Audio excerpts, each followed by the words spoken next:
기드온에 대한 말씀도 이제까지 보았던 그 패턴대로 진행이 됩니다. 이스라엘 자손이 또 여호와의 목전에 악을 행하였다라고 이렇게 말씀하고 있죠. 굉장히 이제는 좀 익숙해진 패턴입니다. 하나님은 이스라엘 백성을 미디안의 손에 7년 동안 이렇게 넘겨줍니다. 이제 미디안은 수확기에 경제적 수탈을 중심으로 이스라엘 백성을 괴롭히게 되죠. 근데 이스라엘이 먹을 것을 남겨두지 않고요, 철저하게 토지 소산과 가축까지도 빼앗아가는 그런 일을 저질렀습니다. 그래서 이스라엘 백성은 말씀 보니까 극심한 그런 궁핍함에 시달리다가 드디어 하나님께 부르짖었다라고 이렇게 말씀하고 있습니다. 그래서 하나님은 이제 이스라엘을 구원할 사사로 기드온을 부르게 됩니다. 기드온은 사사 중에서 가장 유명한 사사 중에 하나 아닙니까? 가장 삼손 다음으로 어쩌면 삼손과 함께 기드온을 우리가 가장 잘 기억하고 있을 것입니다. 그의 부르심 이야기부터 모든 이야기들은 굉장히 흥미진진합니다. 특히 기드온과 300용사 이야기는 정말 흥미로운 그런 이야기이죠. 적은 병력으로 많은 군사를 물리친 이야기는 항상 우리를 설레게 만들어요. 그래서 아마도 이 동아시아에서는 삼국지의 제갈량이 여기서 생각이 나겠죠. 더하여서 그리스와 페르시아의 대전에서 레오디나스 왕이 이끈 스파르타의 300용사, 그때도 아마 이 300이라는 숫자와 함께 그 영화를 떠올릴 수가 있을 것입니다. 그런데 너무나 강한 인상을 남기는 스토리가 많으면 많을수록 성경의 핵심 메시지를 놓칠 가능성이 커집니다. 내가 좋아하는 것에 눈이 팔려서 성경이 정말 우리에게 뭘 말하려고 하는지를 우리가 놓쳐버리는 경우가 많이 있는 것이죠. 우리도 그걸 경험하죠. 우리 아이들이 부모와 함께 손을 잡고 걸어가다가 딴 데 눈이 팔리면 부모의 손을 놓치기가 쉽죠. 그것과 같은 이치입니다. 오늘 우리는 기드온과 관련된 6장부터 9장까지의 내용을 빠르게 좀 산책하고 싶습니다. 전체를 돌고 나면 기드온을 통해서 하나님이 우리에게 전하고자 하는 메시지를 여러분이 선명하게 이해하게 될 것입니다. 우선 기드온의 이야기를 어떻게 산책할지 그 대강의 지도를 좀 말씀드리도록 하겠습니다. 사실 기드온에 대한 그 기록 자체는 굉장히 독특한 구조로 되어 있습니다. 지금 이전까지의 사사는 전쟁 승리 이후에 평화 시기를 이렇게 표현해요. 사사가 다스리는 동안 그 땅에 몇 년 동안 평온하였더라, 이렇게 하고 그냥 더 이상의 기사가 없습니다. 한 문장으로 요약해버리는 것이죠. 그런데 기드온은 전쟁을 이기는 과정부터, 그리고 나서 전쟁에 이기고 나서 기드온과 그의 가문이 타락해가는 과정까지 전체 내용을 기록하고 있습니다. 그래서 기드온을 통한 이 하나님의 말씀은 기드온의 상승기와 그리고 하강기를 같이 봐야 돼요. 등산로 표현하면 산으로 올라가는 이렇게 시기와 다시 산에서 하산하는 이 지도까지 전체를 볼 때 우리는 기드온을 통한 하나님의 메시지를 선명하게 이해할 수가 있습니다. 이제 좀 빠른 걸음으로 한번 상승기를 보겠습니다. 6장 11절부터 21절까지 기드온을 부르시는 장면이 나옵니다. 11절과 12절을 한번 눈으로 보십시오. 하나님의 사자가 그를 부를 때 그는 바위에 구멍을 내서 만든 포도주 틀에서 밀을 타작하고 있었다라는 것을 성경은 자세하게 말하고 있습니다. 지금 미디안 사람들의 눈에 띄지 않으려고 몸을 웅크리고 작은 통 안에 들어가서 타작을 하고 있는 것입니다. 상상해 보십시오. 그리고 하나님의 사자는 누가 봐도 작고 그리고 두려워하는 기드온에게 큰 용사여, 여호와께서 너와 함께 계시도다라고 이렇게 말씀하고 있습니다. 이것은 큰 용사에 대한 성경적 개념에 있어서 가장 좋은 성경의 개념이에요. 기드온이 큰 용사인 이유가 뭐죠? 여호와께서 그와 함께 하시기 때문에. 사실 지금은 기드온에게 전혀 큰 용사의 면모는 전혀 그에게 찾을 수가 없잖아요. 여호와께서 함께 하시는 자가 큰 용사입니다. 강한 용사입니다. 놀라운 말씀 앞에 근데 기드온이 약간 빈정이 상한 것 같아요. 그 이어진 내용은 좀 빈정상한 말이에요. 특히 하나님께서 함께 계시도다라는 말에 울분을 터뜨립니다. 그래서 하나님 함께 계시면 왜 이런 일이 우리 민족에게 있죠? 라고 이렇게 이제 따져 묻기 시작합니다. 기드온의 영적 상태가 고스란히 드러나는 그런 말이에요. 이 말에는 지금의 상황을 통해 이스라엘의 범죄를 돌아보지 않는 거야. 이거 우리 죄 때문에 이런 일이 벌어졌어요 라고 말하는 게 아니라 하나님 함께 계시면 왜 우리 민족에 이런 일이 벌어지죠? 전혀 깨닫지 못하는 영적 상태라는 것이 고스란히 드러납니다. 그리고 기드온은 매우 신학적인 질문을 그 다음에 이어가고 있죠. 이런 질문입니다. 제발 애굽에서 놀라운 이적으로 구원하셨다라는 그 히스토리, 그거 좀 그만 말하세요. 도대체 그 하나님은 지금 뭐 하고 계신단 말입니까?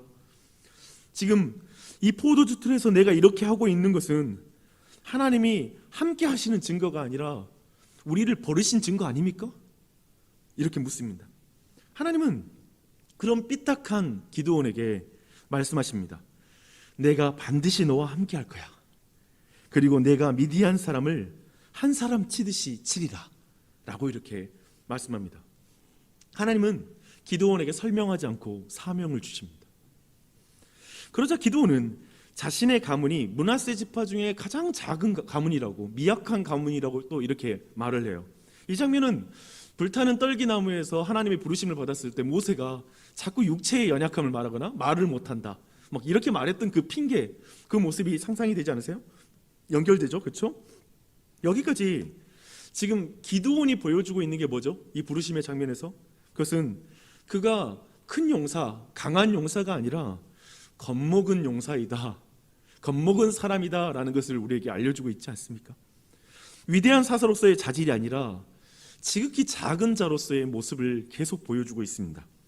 그가 속한 지파와 가문 모두 작을 뿐 아니라 그의 심리 상태도 굉장히 위축되어 있고요, 그의 영적인 상태도 매우 지금 왜소합니다.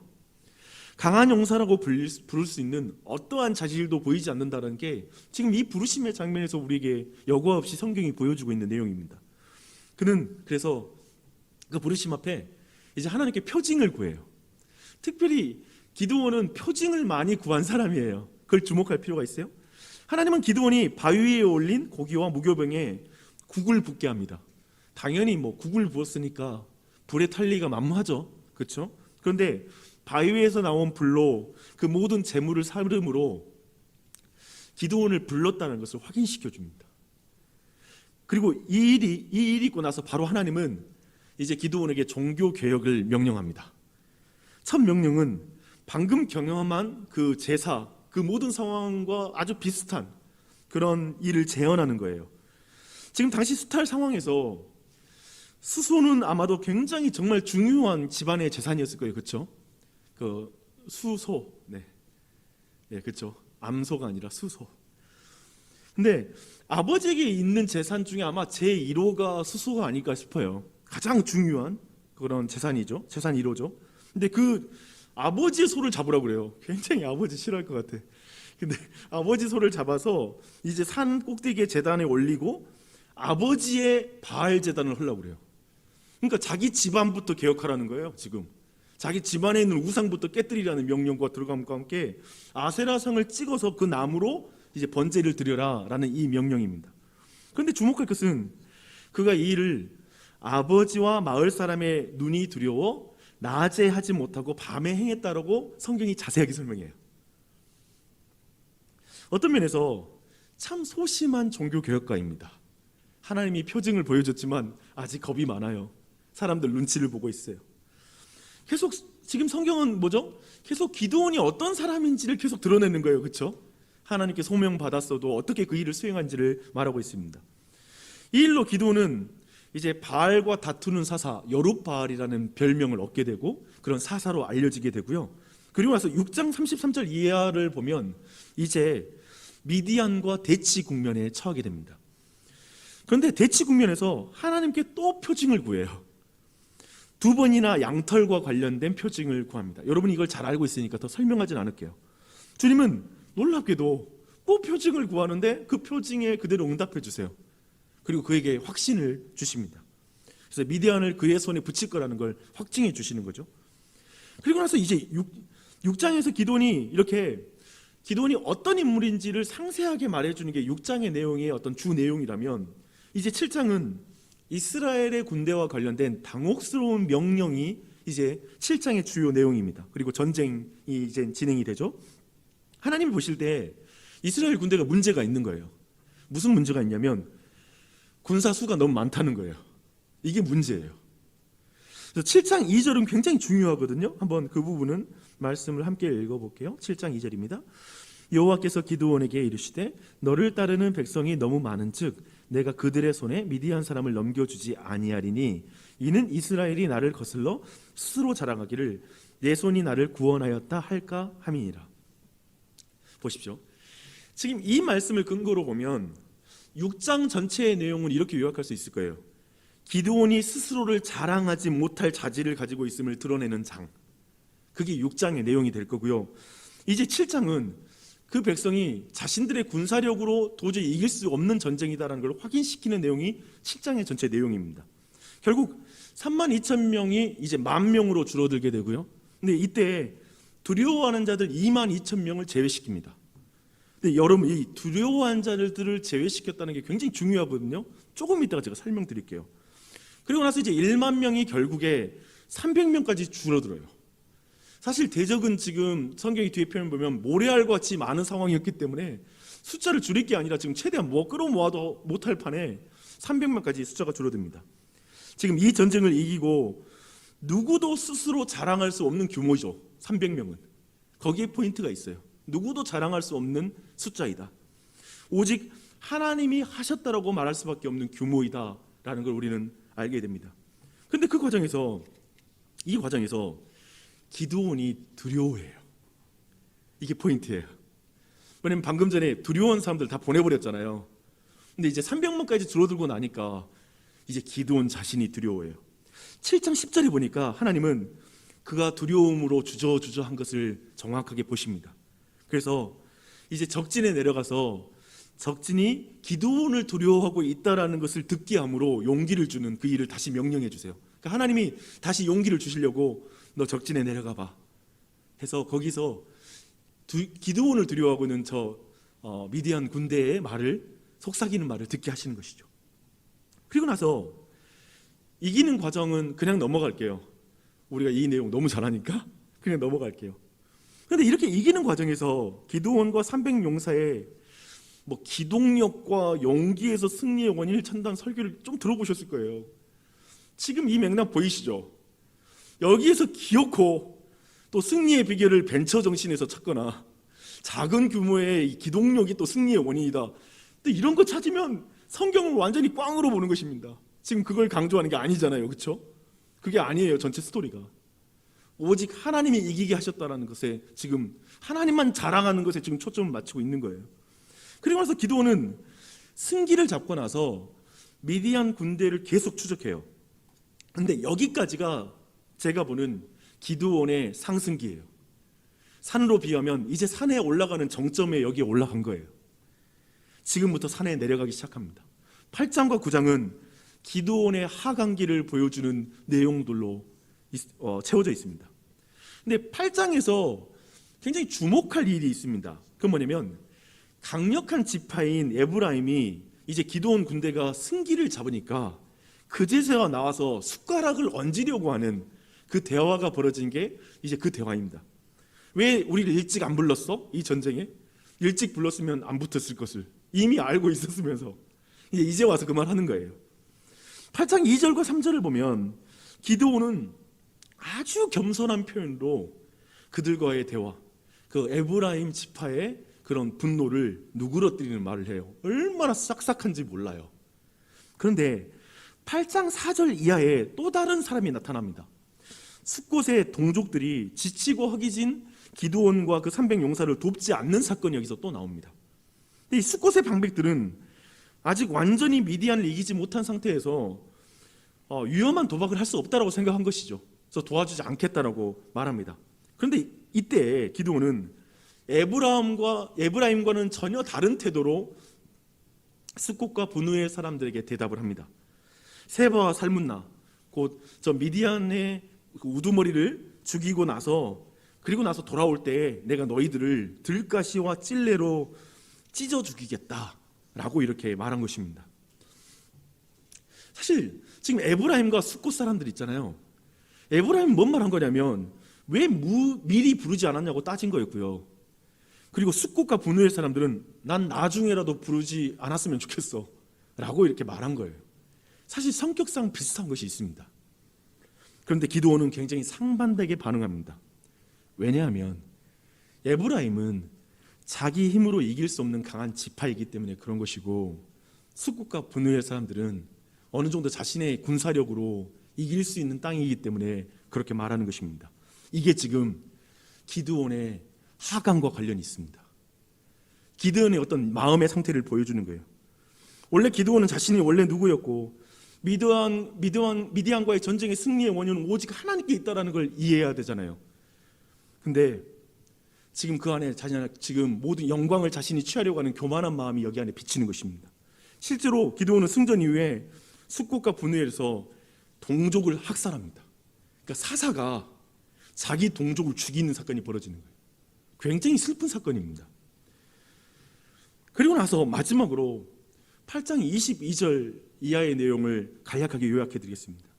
이스라엘은 결국 기드온 가문에게 왕이 되어줄 것을 간구하는 장면이 여기서 이제 드디어 나옵니다. 근데 백성들은 하나님을 높이지 않고 철저히 기드온을 높이는 모습을 보여주는 거예요.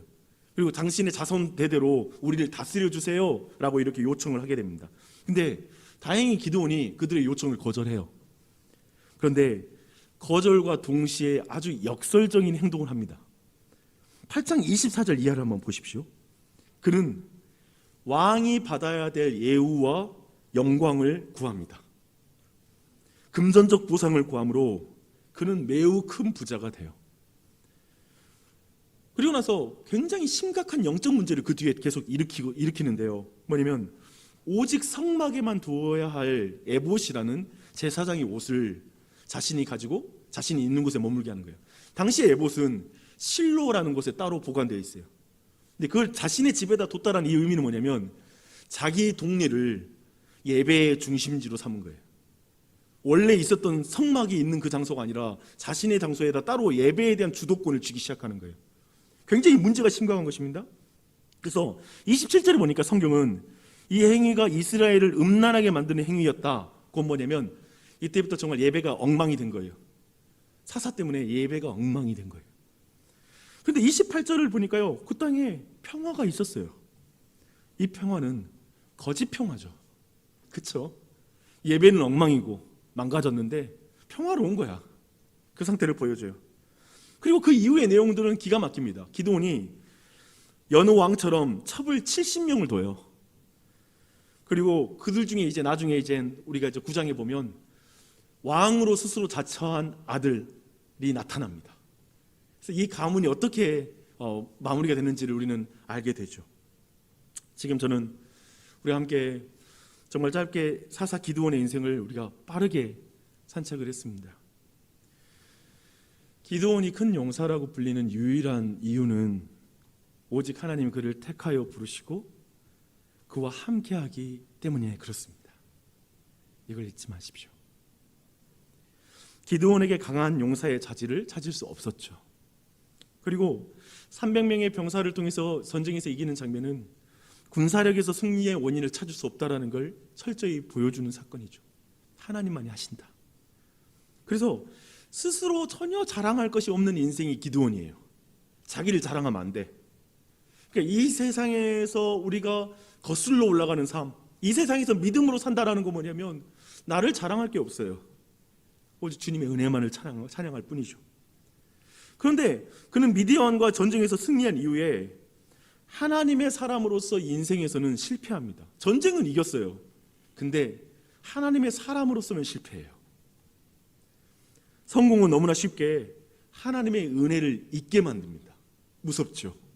기드온이 못 이기는 거예요. 이걸 수없이 많은 표징을 받고 놀라운 승리를 체험했잖아요. 그래도 그게 교만해지는 사람의 마음을 억누를 수가 없어요. 하나님의 은혜를 기억하게 못하는 거예요. 잊어버리게 만드는 거예요. 그 성공이. 그는 승리에 대한 금전적 보상을 원하죠. 더 이상 참된 예배를 드리지 못합니다. 성공에 취했고 성적인 쾌락에 취해서 거짓 평화 속에서 그의 인생을 마무리하게 되죠. 이게 기드온입니다. 여러분, 이 인물을 보는데 고린도후서 12장에 다른 사람을 죽이는 가시가 되는 것이 아니라 다른 가시를 가진 한 사람을 우리가 보게 됩니다. 그는 사도 바울입니다. 그는 기도해도 자신의 몸에서 뽑히지 않는 가시를 가지고 있었어요. 질병을 가지고 있었죠. 근데 그때 그는 그 고린도후서 12장에서 이렇게 말합니다. 나에게 이르시기를 내 은혜가 내게 족하도다. 이는 내 능력이 약한 데서 온전하여짐이라 하신지라.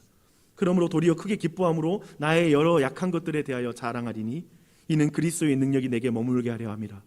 그러므로 내가 그리스도를 위하여 약한 것들과 능욕과 궁핍과 박해와 곤고를 기뻐하노니 이는 내가 약한 그때에 강함이라.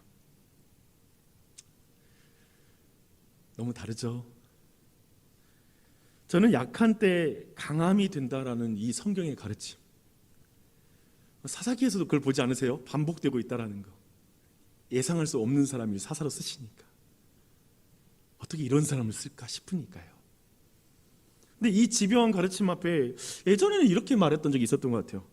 하나님은 우리가 잘 나가는 걸 이렇게 못 보시나? 참 성격도 이상하시다. 혼자 영광을 그렇게 받고 싶은가? 좀 우리한테 그 영광을 좀 나눠주시면 안 되나? 이런 생각을 제가 오래전에 상당히 오랜 기간 동안 그런 생각을 했던 것 같습니다. 이제 그런 질문을 별로 하지 않습니다. 그리고 오늘 본문을 통해서도 다시 한번 발견합니다. 내가 영광을 구하는 순간에 기드온처럼 다른 사람을 가시로 죽이는 일이 벌어집니다. 왜냐하면 내 영광을 빼앗아가는 존재들이니까요. 경쟁하고 다툽니다. 그러니까 우리로 하여금 하나님께만 영광을 돌리라는 건 사실 우리를 지키는 명령이에요. 내 스스로 영광을 취하는 순간에 나 자신의 마음을 파괴할 뿐만 아니라 다른 사람의 인생도 파괴해요. 얼마나 분노가 많이 나오는지 몰라요. 그대로 안 되니까, 내가 받아야 될 영광이 자꾸 새어나가는 것 같으니까 화를 내는 것이죠. 세상을 생각해 보십시오. 내가 제일 잘 나가, 이걸 노래하는 세상이죠. 내가 제일 잘 나가. 자신의 강함을 자랑하는 것이 세상에 속한 것입니다. 그리스도인은 하나님이 자신의 약함 때문에 역사하신다고 믿습니다. 주님께 쓰임 받기를 원하십니까? 하나님은 강함이 아니라 약하다는 것을 알 때 역사하십니다. 내가 약하다고 인정할 때 하나님 역사하세요. 자꾸 사람들은 하나님 날 강하게 만들어서 역사해달라고 말합니다. 제가 볼 때 굉장히 성경적 기도가 아니에요. 내가 약할 때, 약하게 생각하는 게 아니라 내가 약할 때 그리스도의 강함을 붙드는 거예요. 그게 신앙입니다. 주님을 만나고 싶으세요? 만나고 싶은데 하나님이 안 만나 주시는 것이 아니라 내가 만날 자격이 없다라고 고백할 때 이미 하나님이 거기에 와 계신 것입니다. 잊지 마십시오. 왜 나를 안 만나줘? 라는 말에는 뭐가 깔려 있냐면, 왜 나의 이 노력을 안 봐줘? 왜 나의 이 열심히 내는 걸 인정 안 해줘? 라는 자기의와 자기 노력에 대한 보상이 있습니다. 사실은 그게 아니더라고요. 제가 배운 거. 어떻게 나 같은 사람 주님이 만나주시는 게 얼마나 큰 은혜야. 난 주님을 도저히 만날 수 없는 사람인데 주님이 나를 만나주셨네. 그것이 중요하더라고요. 은혜를 아는 자들을 통해 참 예배가 드려집니다. 그리고 참 예배에 진정한 평화가 있습니다. 거짓 평화 말고요. 진정한 평화. 주 안에 사랑하는 여러분, 여러분은 강한 용사입니다. 주님이 여러분과 함께 하시기 때문에 그렇습니다. 믿으십시오. 두렵고 소심하고 반복해서 우리 표징 구할 수 있어요. 구하세요. 하나님 다 받아주잖아요. 기어코 그렇게 표징 다 들어줘서라도 하나님은 내게 하나님이 함께 하신다라는 걸 내게 알려주고 싶어 하시는 거예요. 저는 기도한 거 보는데 하나님 진짜 친절하시다. 근데 하나님이 이렇게 내가 너와 함께 한다라는 걸 알려주고 싶으신 분이시구나라는 사실을 더 깨닫습니다. 표징을 구하는 거 어쩌면 여러분 약하다는 증거겠죠. 기억하십시오. 강한 용사는 자신이 약한 줄 알고 하나님의 은혜를 붙드는 자입니다. 그는 성공한다고 해서 우쭐거리지 않을 것이고 실패한다고 해서 절망하지도 않을 거예요. 왜냐하면 자기에게 강한 용사의 그 어떤 모든 칭찬과 영광이 있지 않으니까요. 내 모든 성공과 실패를 통해 오직 주님의 은혜만을 자랑하고 싶습니다. 오직 주님만 예배하게 하여 주시옵소서. 라는 이 고백, 이 한 줄, 이거 이 아침에 한번 이 기도 드려보십시오. 하나님, 나의 실패와 나의 성공을 통해 오직 하나님의 은혜만을 높이게 하여 주시옵소서. 오직 하나님만을 찬양하는, 예배하는 내 인생, 내 가족, 내 교회, 우리가 되게 해 주십시오. 그 말에서 깊은 평안함을 누리고 깊은 평강이 임하는 것까지 경험하는 그 깊은 곳까지 나아가는 이 아침이 되기를 예수님의 이름으로 축원합니다. 기도하겠습니다.